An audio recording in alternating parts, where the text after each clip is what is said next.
안녕하십니까. 절세의 달인 문길성 CFP입니다. 방송을 너무 늦게 올려 죄송합니다. 항상 올리면서 죄송하다 말씀을 드리는데, 상담은 좀 계속 많이 이루어지고 있어서 중간중간 이거 좀 잘라서 하기가 좀 애매하더라고요. 예, 그래서 진행 상황을 말씀드리겠습니다.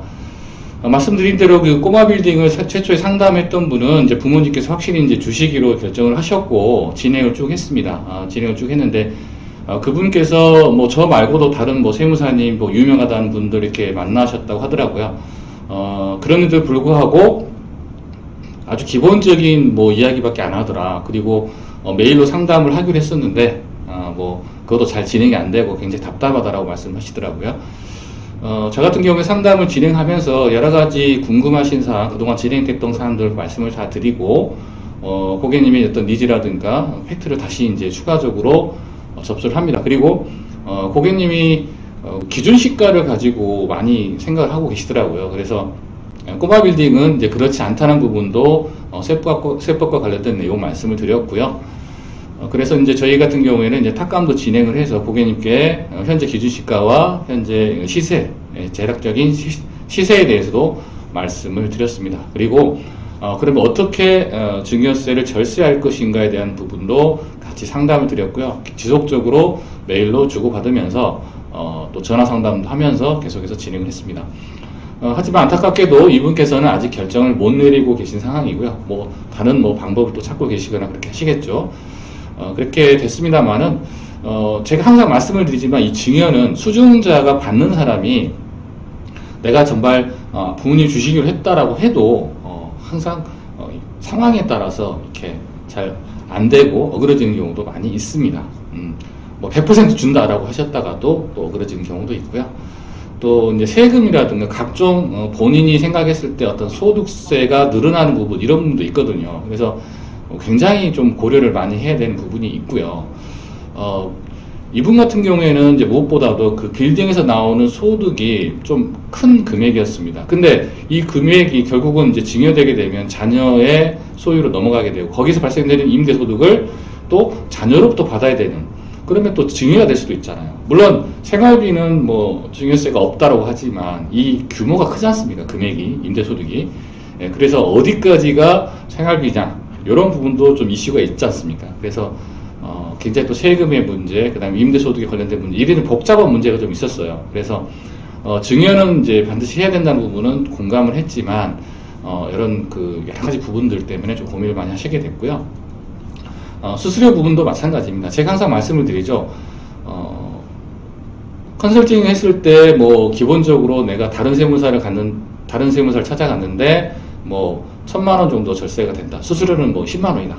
뭐 이것과 뭐 2억이 절세가 돼서 수수료 1,000만 원 주는 것과 고객님 입장에서는 2억을 절세하는 게 훨씬 더 크잖아요.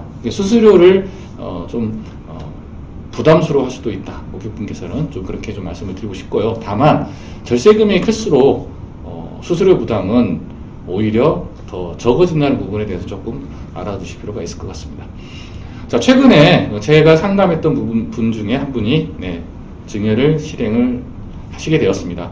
물론 제 유튜브를 보고 이제 상담을 요청을 하셨고요. 1차 상담 마치고 미팅을 마치고 지속적으로 제가 드린 자료, 그 다음에 기준점, 이런 것들을 토대로 해서 직접 세무사님과 같이 상담을 하고 또 이제는 등기를 현재 진행을 하고 있습니다.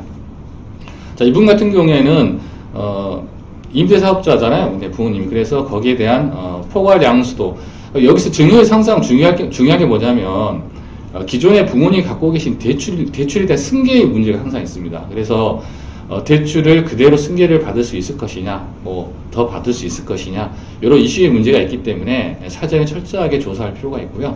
그 부분까지 좀 무리 없도록 잘 진행이 되었습니다. 그래서 제가 또 양식도 또 만들어서 또 이렇게 포괄 양수도 관련된 부분도 진행을 하고 있고요. 등기가 현재 진행이 되고 있습니다. 이분 같은 경우에는 이제 증여가 완료가 되면 이렇게 말씀을 드릴 거고요. 기본적으로 저 같은 경우에는 컨설팅 수수료가 하지만 아주 기본적인 부분으로 갈 때는 수수료가 그렇게 높지가 않아요.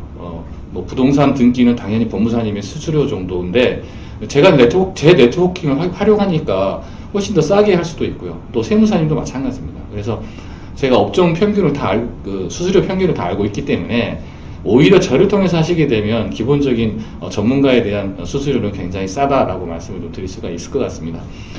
그런 부분으로 할 수 있기 때문에 또 제가 있는 거고요. 또 저 같은 경우에는 세무사님과 고객님과의 중간적인 가교 역할을 하면서 좀 세법 용어가 어렵잖아요. 그럼 제가 쉽게 풀이하기도 하고 또 중간중간에 이제 세무사님이 하지 못하는 일들이 있습니다. 네, 그런 부분들을 제가 또 역할을 해서 진행을 하는 거죠. 뭐 수수료를 공짜로 받을 수는 없잖아요. 그죠? 네. 그렇게 해서 이제 진행을 하고 있고요. 이분 잘 진행이 되면 한번 또 영상을 올려서 여러분께 좋은 결과로 또 보여드리도록 하겠습니다. 자, 지금까지 내용이 만족스러우시면 구독, 좋아요, 알람, 그리고 반드시 SNS 공유 좀 부탁을 드리겠습니다. 자, 감사합니다.